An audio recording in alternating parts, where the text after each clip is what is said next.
So we come to the topic of nutrition.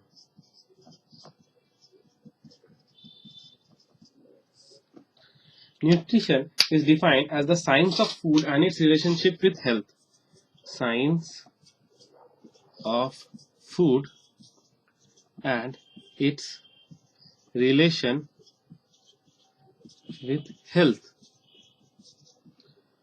Then I introduce another term, dietetics. And dietetics. Dietetics. Dietetics.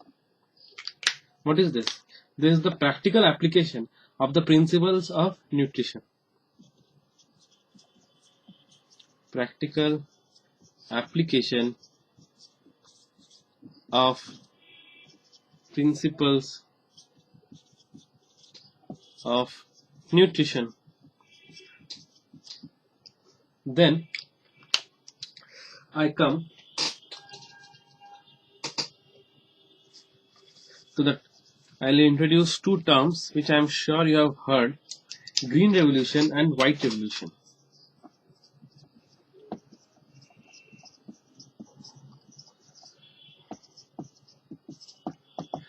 Can you tell who is the father of green revolution in India? Dr. C. Subramaniam.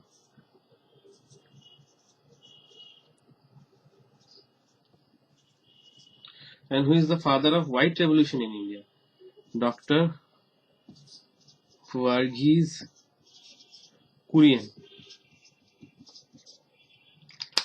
Green revolution is with respect to wheat and other different crops, and white revolution is with respect to milk.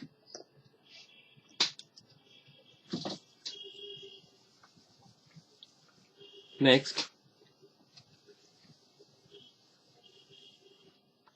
we will discuss proteins.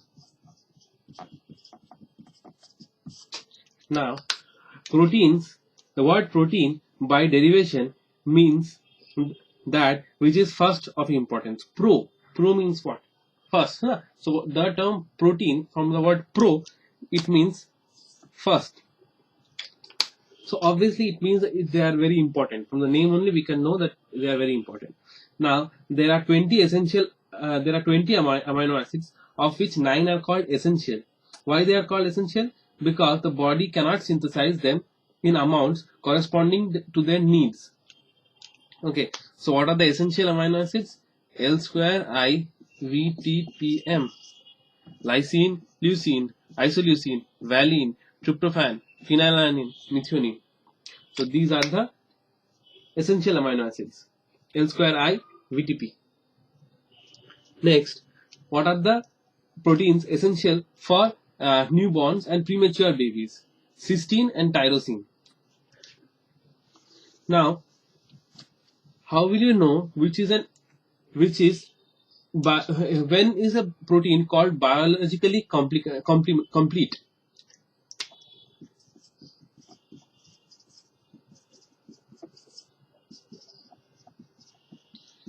When can a protein be considered biologically complete? A protein is said to be biologically complete if it contains all the essential amino acids in amounts corresponding to the human needs. Means, suppose these are the the 19 essential amino acids, and I need the first one is in, say, the human body needs the first one in, say, X concentration, the second one in Y concentration, third one in Z concentration. Okay, now a protein which will contain all the essential amino acids and in the concentration in which they are needed in the body, those proteins are called biologically complete proteins. And if one or more essential amino acids are lacking in the protein, then it is said to be incomplete. Now the question arises, you must have heard that animal proteins are considered to be superior than vegetable proteins. Why? The answer lies in what I had said just now. Animal proteins tend to be more complete proteins, whereas plant proteins tend to be more incomplete proteins. So obviously animal proteins are better. Next, proteins supply energy of 4 kilocalorie per gram of protein. Okay. Next are the sources. Sources, once again, animal source, plant source. What are the animal sources? Egg is considered a reference protein. Egg is very important. And vegetable sources are found in pulses, cereals, beans, nuts. These are the important vegetable sources. Next, we come to the concept of supplementary action of proteins. This is a very important topic.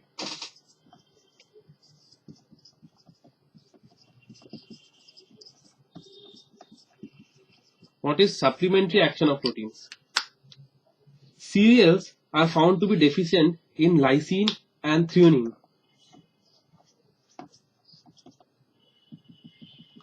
Cereals are deficient in lysine, threonine,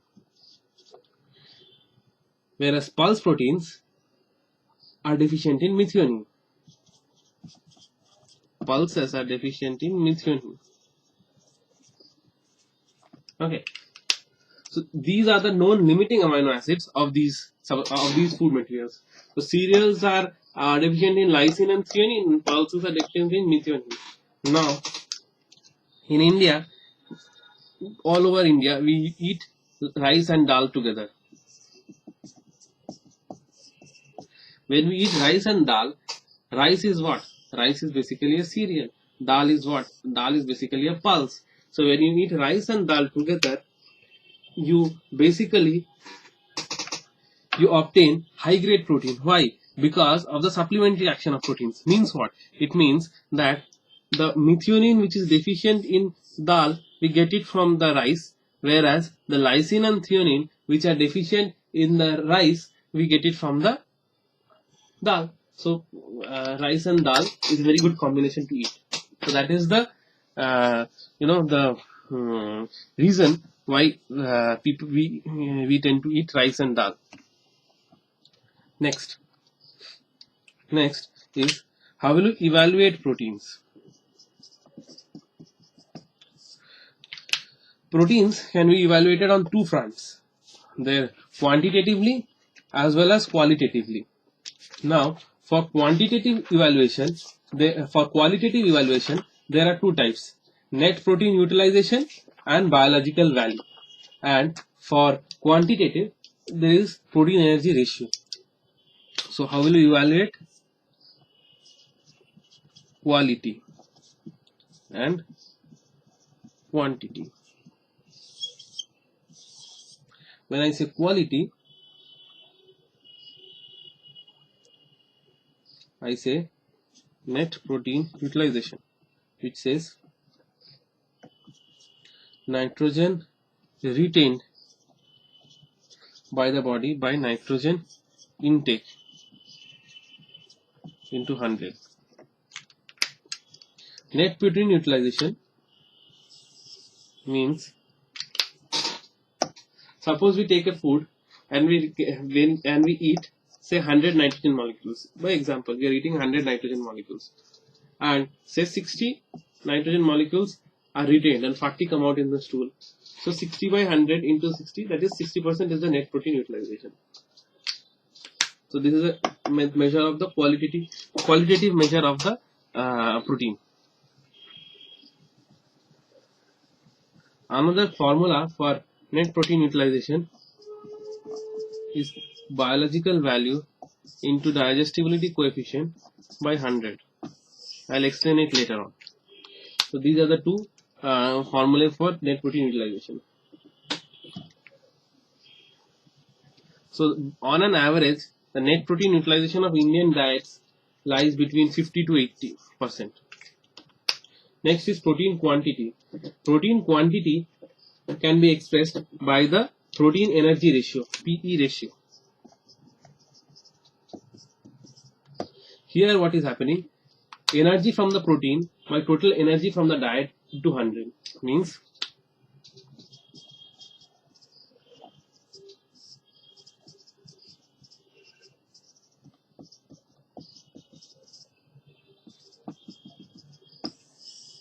protein energy ratio is equal to energy from the protein by energy from the diet into 100. That is a method of quantitative estimation of proteins. So I told how to evaluate proteins qualitatively and quantitatively. Next, I come to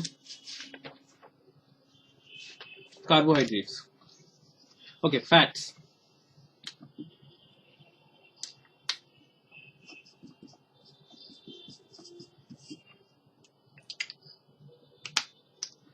What are fats and what are oils?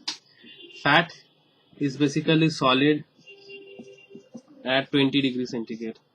Oil is liquid at 20 degrees centigrade. This is the basic difference between fat and oil. Now, fats can be, fatty acids are of two types, saturated and unsaturated. And there is something called essential fatty acids. So, essential fatty acids are those fatty acids which cannot be synthesized by the body in humans. So, what is the most important essential fatty acid? Most important essential fatty acid is linoleic acid.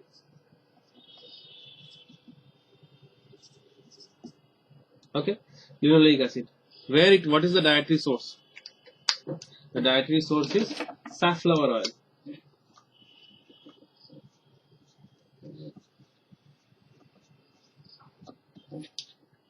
Most important essential fatty acid. Other fatty acids which are essential are arachidonic acid and linolenic acid. Then, what are visible fats and invisible fats?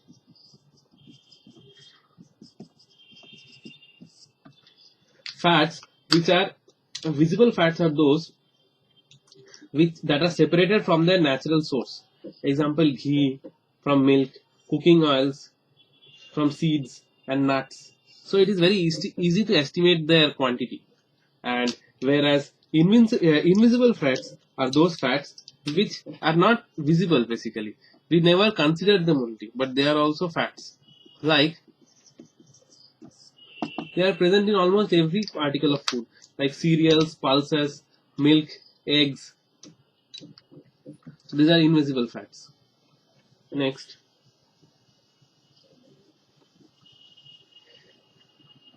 we come to the concept of trans fats.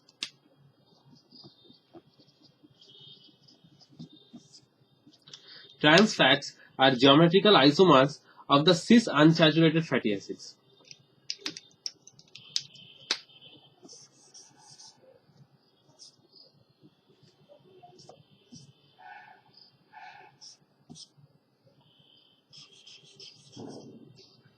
So this is a trans fat. So they are basically this is a trans fat. So they are basically geometrical isomers of a cis unsaturated fatty acids. So partial hydrogenation process used to increase the shelf life of polyunsaturated fatty acids create the trans fats. Now these trans fats are considered to be more atherogenic than saturated fats, because they not only increase LDL, they also decrease HDL. So basically trans fats are even worse than saturated fats. Then, what is refining of oil?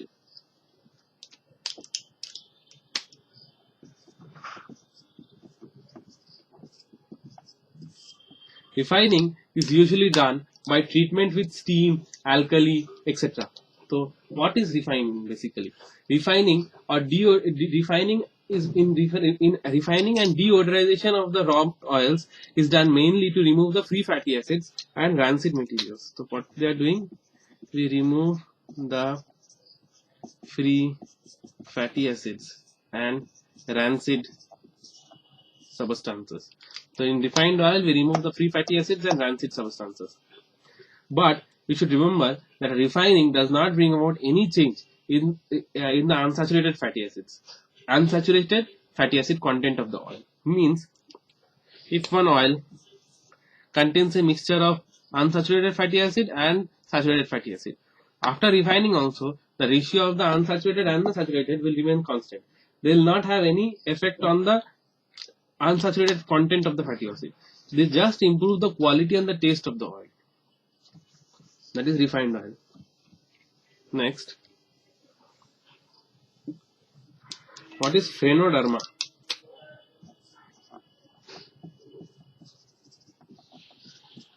Phrenoderma is deficiency of essential fatty acids. If there is a deficiency of essential fatty acids, we get phrenoderma. What is happening here? There is rough and dry skin, and there is toad skin. Means the skin of the person becomes toad-like and warty and rough. So that is phrenoderma. It is common in Karnataka, Kerala, and Gujarat, and it is characterized by horny papular eruptions on the posterior and the lateral aspect of the limbs. And how will you treat it? Obviously, it is a deficiency of essential fatty acid. So it can be treated rapidly by administering safflower oil, which will have linoleic acid. Next is the topic of, can you tell me the minimum intake of visible fat in India? 20 to 40 gram per day. Okay. Next, if I ask you, what is the best choice of cooking oil?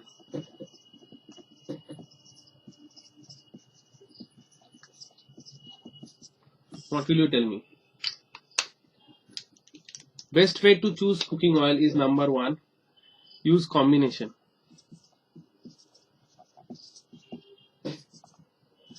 Means blend 2 or more vegetable oils in 1:1 ratio. Don't use one single oil. Number 2, decrease butter, ghee. Okay. Number 3, decrease PHVO. Means basically I'm talking of vanaspati, dalda. Decrease it. And number 4, better yet, replace PHVO. Don't use it only. Use something else. So this is the Park has given these such suggestions for choosing a cooking oil. This combination: avoid using butter and ghee, and avoid using PHVO, and better yet, replace PHVO. Next, carbohydrates. They are the main source of energy. Carbohydrates give 4 kilocalorie per gram. Okay. Next is dietary fiber.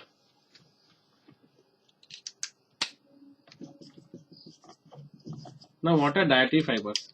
Dietary fibers are basically the remnants of edible parts of plants that are resistant to digestion and absorption by the human intestine, and reach the terminal part of the human intestine, means they reach the large intestine with incomplete or partial fermentation. Means they are basically remnants of the edible parts of the plants that are resistant to digestion. They will not undergo digestion or absorption, and they will reach the large intestine, and there with only partially fermented procedure. So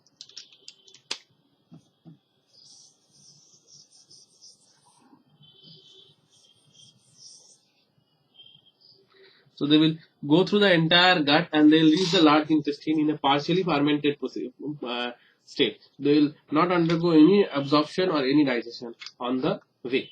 So those are fibers.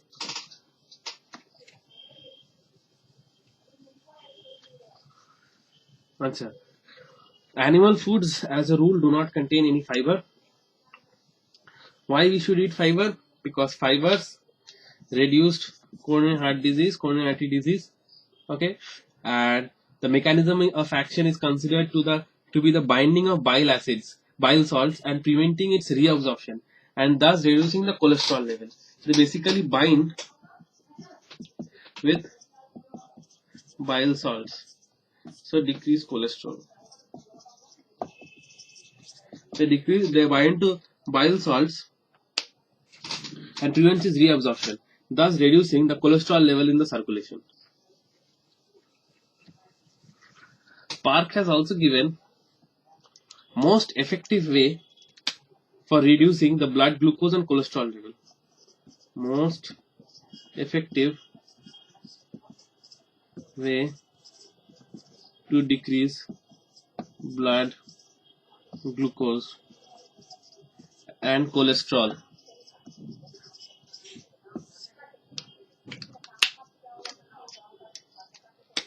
Fenugreek seeds.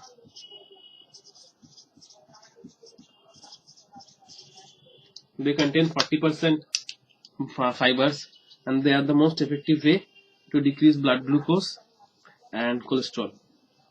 Next, we come to the topic of vitamins. First vitamin is vitamin A. So, first of all, let me tell you, name the vitamins which are no deficiency disease has been yet known. No deficiency disease in which vitamin? Vitamin E. Okay, no deficiency disease has been till yet discovered in the vitamin E. So first is vitamin A. Vitamin A source is animal source and plant source, as we know. Animal source is liver oils, and plant sources are green leafy vegetables. And the most important carotenoid is beta. It has got carotenoids, and the most important carotenoid is beta carotene, which has the highest vitamin A activity. Okay, beta carotene. And then there are deficiency diseases caused by vitamin A, that is night blindness, conjunctival xerosis, white spots, corneal xerosis, keratomalacia. So these are the deficiency symptoms of vitamin A. Next, then there is vitamin D, vitamin E, tocopherol, vitamin K, and there is the vitamin B group, B complex, B12, niacin, B5, B6, B5, pantothenic acid, folate, B12, and then vitamin C and minerals. Tell me, let us do vitamin C.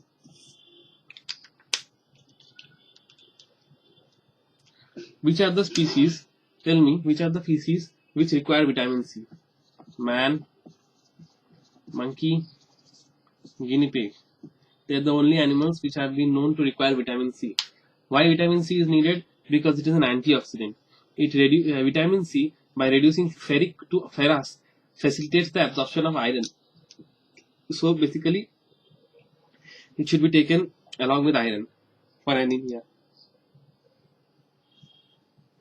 Amla or Indian gooseberry is one of the richest sources. Guava is again a cheap but rich source of vitamin C. Deficiency will cause scurvy and subcutaneous bruises. Requirement is 40 mg per day. Then we come to vitamin B12.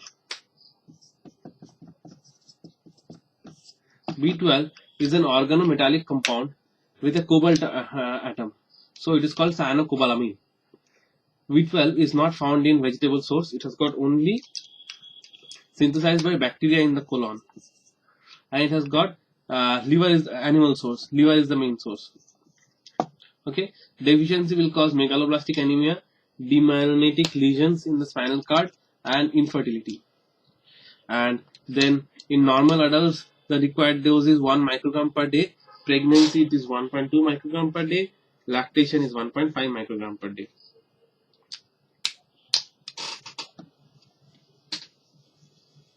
Then there is folate. Basically folate. The word folate comes from what? Foliage. Means major source is green leafy vegetables. And other sources are egg, milk, fruits, wheat, meat, liver. Okay. One important point is overcooking will destroy it. Destroyed by overcooking. Folate will be destroyed by overcooking. What is the dose required? Minimum dose per day. Healthy adults 200 microgram per day. Pregnancy 500 microgram per day. Lactation 300 microgram per day.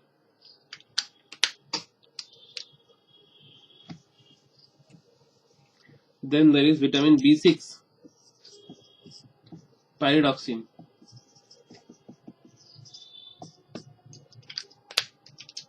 Pyridoxine deficiency is associated with peripheral neuritis.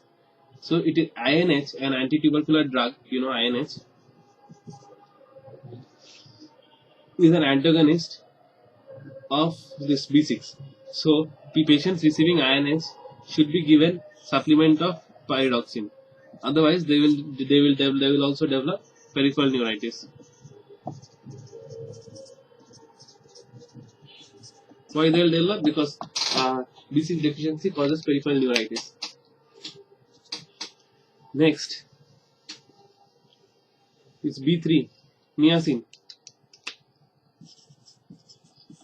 B3 or niacin or nicotinic acid is essential for the normal functioning of the skin, intestine and nervous system.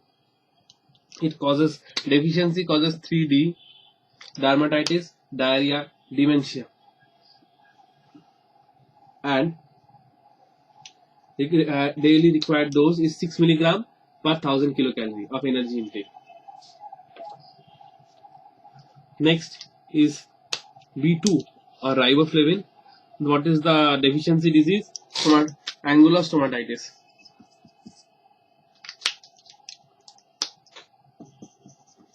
Angular stomatitis. Then there is B1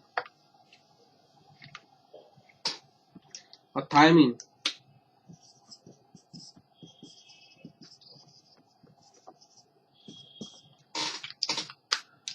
What are the sources? Milk is an important source, and another important source is rice. Now, we must know that thiamine is lost from rice by the process of milling. Okay, and further loss occurs due to washing and cooking. So we should avoid eating milled rice because by milling the thiamine is lost.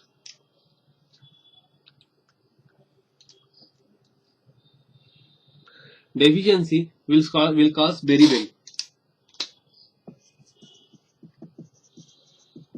Now, what are the types of beriberi? There is dry beriberi, wet beriberi, and infantile beriberi. Dry beriberi will cause dry, so neurological, that is peripheral neuritis. Wet beriberi, wet means what? Blood. So cardiovascular system. So heart involvement. Infantile beriberi is seen in between 2 to 4 months. Affected baby is usually breastfed by the thiamine deficient mother who shows signs of peripheral neuropathy. Then also Wernicke's encephalopathy can be seen in alcoholics.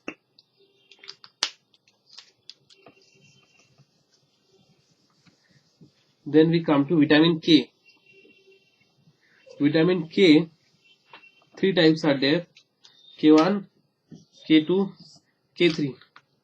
K1 is mainly found in fresh green leafy vegetables. Cow's milk is also a rich source. K2 is found in intestinal bacteria. Now, vitamin K deficiency. In vitamin K deficiency, the prothrombin content of blood is markedly decreased and blood clotting time is prolonged. So, what is happening? First of all, 2 types are there: K1, K2. Okay, and K1 is found in green leafy vegetables, particularly dark colored, and K2 is found in produced by intestinal bacteria. Okay, in deficiency, what is happening? In the deficiency, what is happening? The blood clotting time is increased. Next is vitamin E. Vitamin E is tocopherol. No deficiency disease has been recognized in vitamin E. So this ends. We come to the end of the vitamin part. Next, we go on to minerals.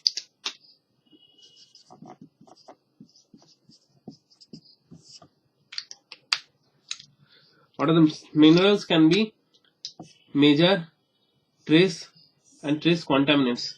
So Major minerals,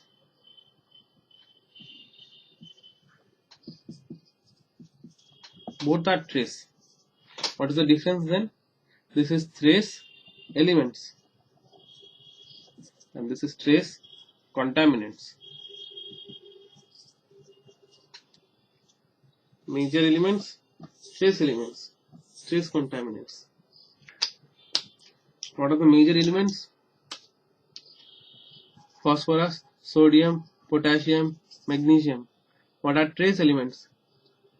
These are required by the body in small quantity like iron, iodine, fluorine, zinc. Iron, iodine, fluorine, zinc. Trace contaminants are which they don't have any function basically.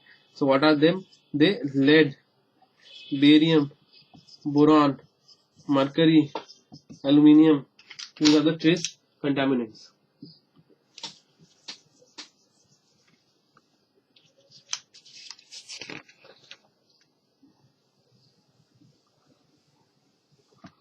Next, we come to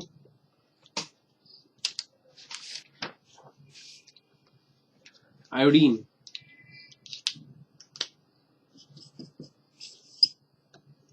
Very important topic.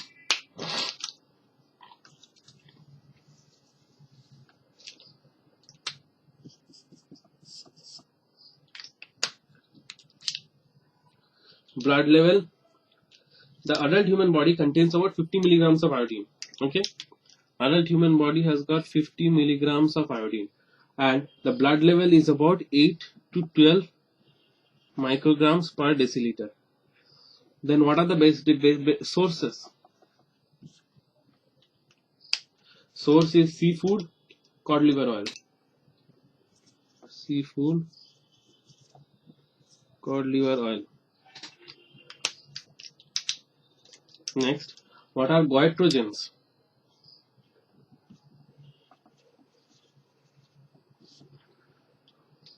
Goitrogens are chemicals.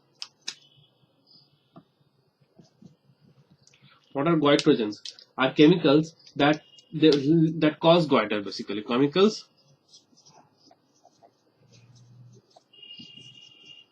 that cause goiter. Goitrogens are chemicals that cause goiter. So what are the important vegetables which cause which act as goitrogens? The Brassica group of vegetables means cabbage, cauliflower. They contain goitrogens. So I'll give the example. Brassica group of vegetables. Okay, and what are the components? Means what are the chemicals which cause which act as goitrogens? Thiocyanate and cyanoglycoside.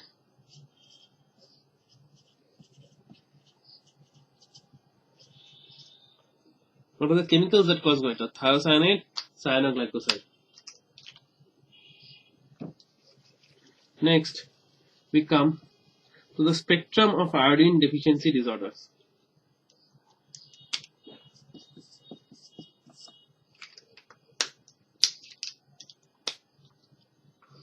The spectrum of iodine, according to WHO, they are called iodine deficiency disorders are called endemic if the prevalence of the goiter in school children is less than 5%. Okay, so when iodine deficiency disorders are considered to be endemic. They are considered endemic if the number of prevalence of goiter in school children is more than 5%. Greater than 5% in school children, then if the prevalence of IDD is greater than 5% in school children, then it is called endemic. School children, IDD greater than 5%, endemic. Okay, next, what are the spectrum of the iodine deficiency disorders?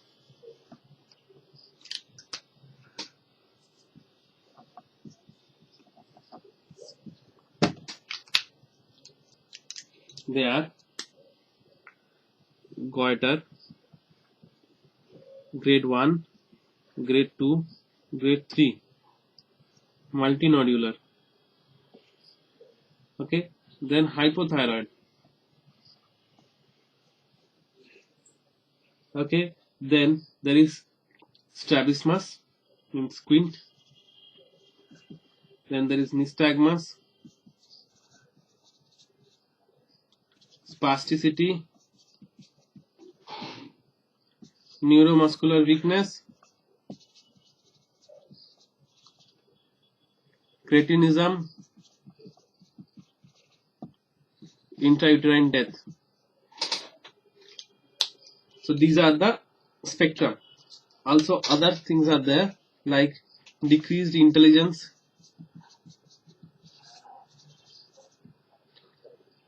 delayed milestones.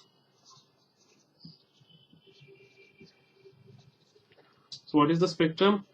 Goiter grade 1, 2, 3, hypothyroidism, squint, nystagmus, spasticity, neuromuscular weakness, cretinism, intrauterine death, decreased intelligence, delayed motor milestones, mental retardation, hearing defects, speech defects.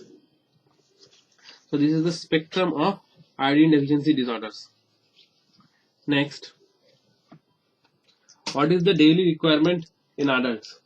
The daily requirement is in adults, according to WHO, is 250 microgram per day during pregnancy.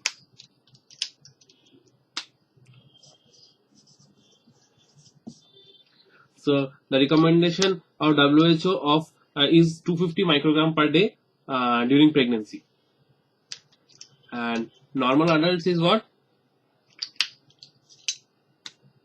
50 microgram per day.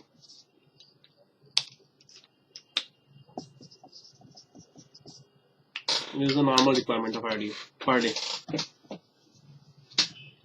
Next, we continue with iodine deficiency disorder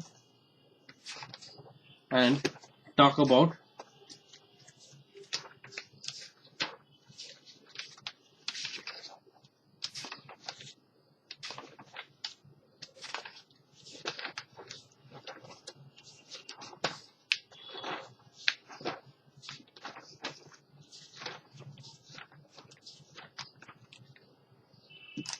in detail. We talk in more detail about the different iodine deficiency disorders.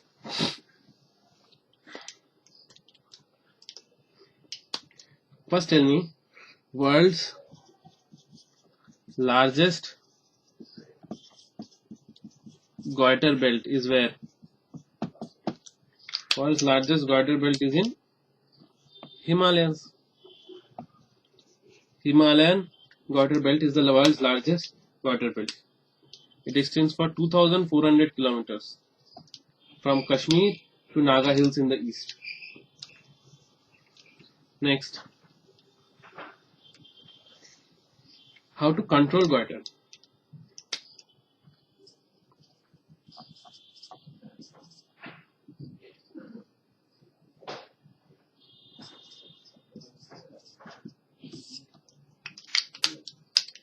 How to control goiter? First, iodinized.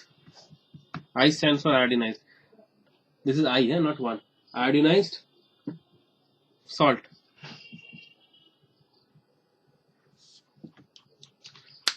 It is the most widely used prophylactic method for public health for against endemic goiter. So, Indian Food Adulteration Act, Prevention of Food Adulteration Act says that the concentration of iodine should be greater than 30 ppm, parts per million ppm at the production point, and it should not be less than 15 ppm at consumer level. Okay. Next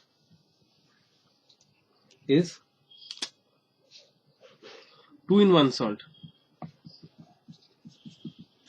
National Institute of Nutrition in Hyderabad has come up with a common salt which is fortified with iron and iodine. So that is 2 in 1 salt. What is the concentration? Iron in each gram, means per gram salt, how much iron will be there? Amount of iron is 1 gram. Amount of iodine is 40 microgram. Next, iodinized oil.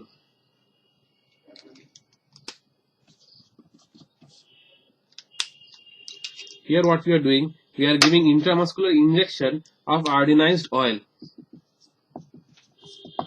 Okay, where do you get the oil? The oil is from poppy seeds. Okay, also sunflower oil and safflower oil can also be used. 1 ml will protect it for 4 years. Will protect for 4 years.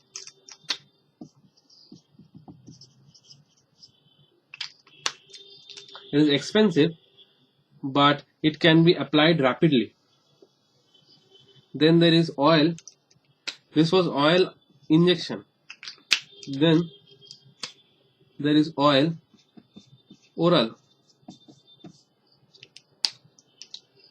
Now, then the third one, then another method of goiter control is monitoring. What is the best way of monitoring environmental iodine deficiency? Best method to monitor environmental iodine deficiency is neonatal hypothyroidism. By neonatal hypothyroidism, it is the best method of measuring environmental iodine deficiency. So, what is the best method of measuring environmental iodine deficiency? Neonatal hypothyroidism. Next is manpower training.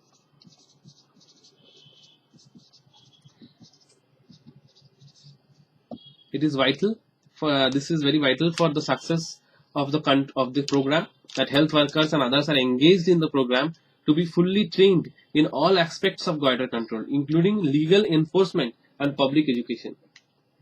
Next is mass communication and hazards of iodinization that has to be prevented. Next is mass communication.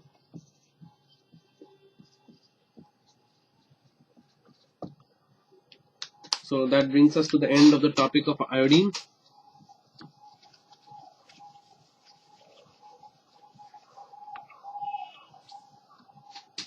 Another important topic is fluorine.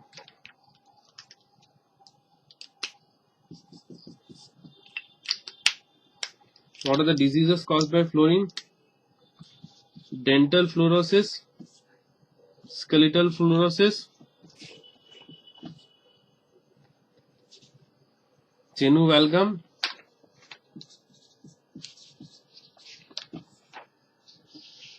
these are the 3 types. What is dental fluorosis? Excessive fluoride ingestion during the early years of tooth calcification in the first 7 years can cause mottling of the teeth. Mottling, when it will occur? If exposure is before 7 years. Okay, where is it seen best? It is seen in upper incisors. Next is skeletal fluorosis. There is heavy deposition in the skeleton. And next is genu valgum. Fluorosis is characterized by genu valgum and osteoporosis. It is common among people whose staple diet is jowar. Genu valgum is common among people whose staple diet is jowar.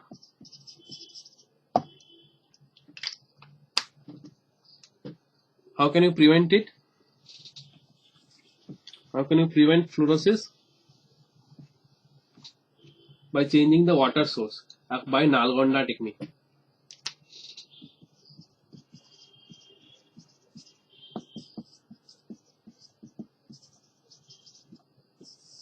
What do you do in Nalgonda technique? Basically, NEERI of Nagpur, National Environmental Engineering Research Institute and Research Institute in Nagpur developed a technique of removing fluoride by chemical treatment. This is called Nalgonda technique of defluoridation of water. It involves addition of 2 chemicals like lime or alum in sequence, followed by flocculation, sedimentation and filtration. So So what you are doing here,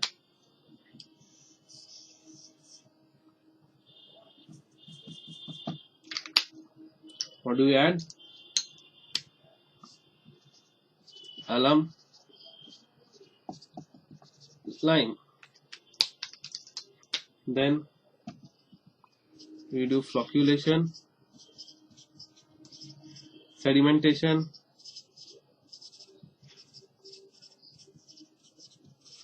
filtration.